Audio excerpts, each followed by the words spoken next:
Please welcome Krishnapriya on stage. ഞാൻ ഇപ്പോൾ ചെയ്യാൻ പോകുന്നത് കിഡുമായിട്ടുള്ള ഒരു റൗണ്ടാണ്.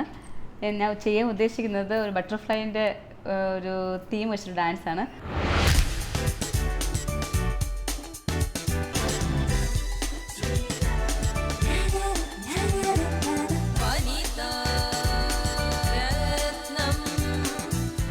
ഇതാരാ? ഇത് എൻ്റെ ഇവിടെ നിന്ന് ചെയ്യാൻ വന്ന കിഡാണ്. കിഡാണോ? അതെ.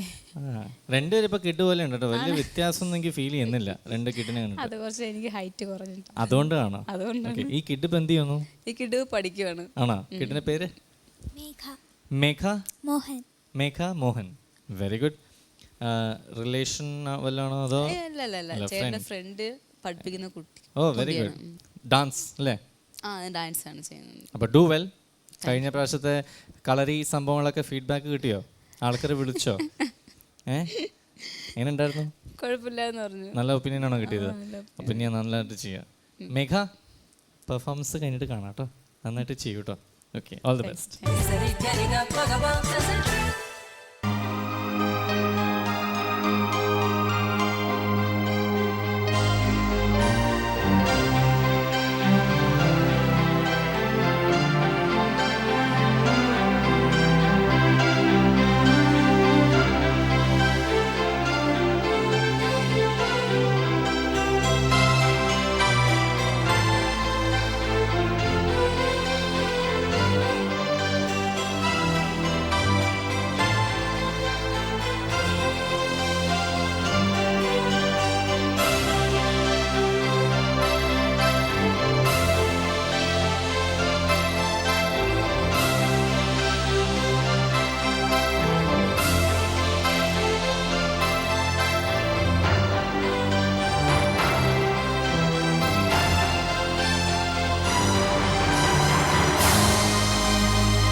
കൃഷ്ണ, തീം മനസ്സിലായി, ഇഷ്ടമായി, നന്നായി. കോസ്റ്റ്യൂം, ഈ പ്രോപ്സ്, മുരളിയേട്ടൻ പറഞ്ഞ പോലെ എല്ലാ പ്രോപ്സും യൂസ് ചെയ്യണമെന്ന് പറഞ്ഞപ്പോൾ എല്ലാ പൂലും ചെന്ന് പാട്ട് പാടിയിട്ടുണ്ട്.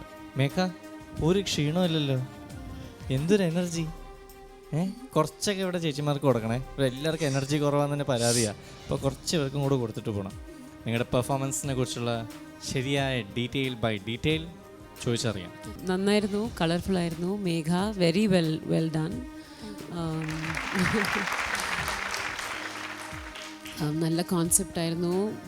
ഞാൻ ഓൾസോ വാസ് ഈ മോണിറ്റർ കാണുമ്പോൾ ടെലിവിഷനും ഭംഗിയായിട്ടുണ്ട്. യുനോ ആ കോസ്റ്റ്യൂമും അതിൻ്റെ കോർഡിനേഷൻ ആൻഡ് നല്ല ഡിഫറൻസാണ്. ആക്ച്വലി എല്ലാവരും ഡാൻസേഴ്സാണ്, ബട്ട് നിങ്ങൾ കുറച്ചും കൂടി ഒരു ഇമോഷണൽ ഒരു ഡ്രാമയൊക്കെ കൊണ്ടുവന്നു. എനിക്കിഷ്ടമായത് മ്യൂസിക്കിന് ആ ഇമോഷൻ വന്നു, ഭയങ്കര ഡ്രാമാറ്റിക് മ്യൂസിക്. അതിന് ഒരു എഫക്റ്റ് ഉണ്ടായി. സാധാരണയായിട്ട് ഞാൻ അങ്ങനെ ഒന്നും ഇൻവോൾവ് ചെയ്യുന്ന ആളല്ല, അങ്ങനെ ഒന്നും ഇൻവോൾവ് ചെയ്ത് കാണുന്ന ആളല്ല. കുറച്ച് എനിക്ക് ഒരു കൺട്രോൾ ഉണ്ടാവും, പക്ഷേ എനിക്ക് തന്നെ അത് ഫീൽ ചെയ്തു. It's very nice. നെഗറ്റീവായിട്ട് എനിക്കൊന്നും തോന്നിയില്ല. നോ, ജസ്റ്റ് ഒരു ചെറിയ പോയിന്റ് കുറച്ചും കൂടി ഒരു അക്കാഡമിക് ആവാം, അത്രയേ ഉള്ളൂ. യുനോ ചില ആൾക്കാർക്ക് ഇങ്ങനെ കാണുമ്പോൾ ജസ്റ്റ് ഇങ്ങനെ അവിടെ ഇവിടെ ഓടി അങ്ങനെയൊക്കെ വരാൻ, കോമെൻറ്റ് വരാൻ, ഒരു തോട്ട്സ് വരാൻ സാധ്യത ഉണ്ട്. സോ ബട്ട് ആ ഓടുന്നതിലും കുറേ നിങ്ങൾ ആലോചിച്ചിട്ടുണ്ട്, നിങ്ങൾ യൂസ് ചെയ്തിട്ടുണ്ട്, സ്പേസ് യൂസ് ചെയ്തു. പിന്നെ it is very well done, it is very different. Thank you. Very good. Negatives പറയാനൊന്നുമില്ല, അതിനെക്കാട്ടും വലിയൊരു കോംപ്ലിമെൻ്റ് ഇല്ലല്ലോ. Very good. ഇനി മുരളിയേട്ടാ? എല്ലാം വളരെ നന്നായിരുന്നു. എസ്പെഷ്യലി ദാറ്റ് ഇത്തരം ഒരു 3 മിനിറ്റ് ഒരു സൃഷ്ടിയിലൂടെ നമ്മൾ ഈ കീടനാശിനിക്കെതിരെ ഒരു സന്ദേശം തരിക എന്നുള്ളത് ഇറ്റ് വാസ് ഫാന്റാസ്റ്റിക്. ആ തോട്ട് വാസ് ആരാണ് അപ്പോൾ അദ്ദേഹത്തിന് ഞാൻ പ്രത്യേക അഭിനന്ദനങ്ങൾ അറിയിക്കുന്നു. 1-2 ആദ്യത്തെ എടുത്തതൊക്കെ നന്നായിരുന്നു. രണ്ടാമത്തേൽ കൃഷ്ണയുടെ സ്ട്രഗിൾ ഞങ്ങൾക്ക് കാണാമായിരുന്നു. വേറെ നിങ്ങൾ രണ്ടുപേരും വളരെ നല്ല ബോഡി യൂസ് ചെയ്ത് ചെയ്യാവുന്ന 2 നർത്തകിമാരാണ്. അപ്പോൾ ആ ലാംഗ്വേജിൽ ആ ബോഡി എങ്ങനെ യൂസ് ചെയ്ത് ഇത് കമ്മ്യൂണിക്കേറ്റ് ചെയ്യാൻ പറ്റും, റാദർ ദാൻ വെറുതെ എങ്ങനെ എന്ന് പറയുന്നതിനേക്കാൾ എങ്ങനെ പറ്റും എന്നുള്ള ഒരു അന്വേഷണം കൃഷ്ണയുടെ ഭാഗത്തുനിന്നും ഭർത്താവിൻ്റെ ഭാഗത്തുനിന്നും അല്ലെങ്കിൽ നിങ്ങളുടെ കമ്പനിയുടെ ഭാഗത്തുനിന്നും ഉണ്ടാവേണ്ടതാണ് എന്നെനിക്ക് തോന്നുന്നു. അത് പറ്റുകയും ചെയ്യും. കാരണം ബോഡി കൊണ്ട് ഇത്രയും ഒക്കെ ചെയ്യാൻ പറ്റുമെങ്കിൽ അങ്ങനെ ഒരു ലാംഗ്വേജ് ഇങ്ങനെയുള്ളൊരു ലാംഗ്വേജ് എങ്ങനെ ചെയ്യണം എന്നുള്ളതിനെ കണ്ടുപിടിക്കാൻ നമുക്ക് പറ്റും. But that's my suggestion. I enjoyed it thoroughly. Very good. ഏതായാലും മാർക്സ് അറിയാം. മുരളിയേട്ടാ, out of 10? Out of 10 6.5. 6.5 out of 10. Good. Shobhanaji? 6.5. Thank you. ഓ, 13 ഔട്ട് ഓഫ് 20. മേഘ? നന്നായിട്ട് ചെയ്തു. ഓക്കെ, നന്നായിട്ട് ചെയ്യുക. ഇനി അങ്ങോട്ട് നല്ലപോലെ പെർഫോം ചെയ്യുക. കല്യാണമൊക്കെ കഴിഞ്ഞ കുട്ടികളൊക്കെ ആകുമ്പോൾ ഇതേ സ്റ്റേജിൽ വീണ്ടും വരിക. അന്ന് വേറൊരു കിഡിനെ അന്വേഷിച്ച് പോവുക. നമ്മളൊക്കെ ഇവിടെ കിഡൊക്കെ ആയി അടിയും കുത്തി.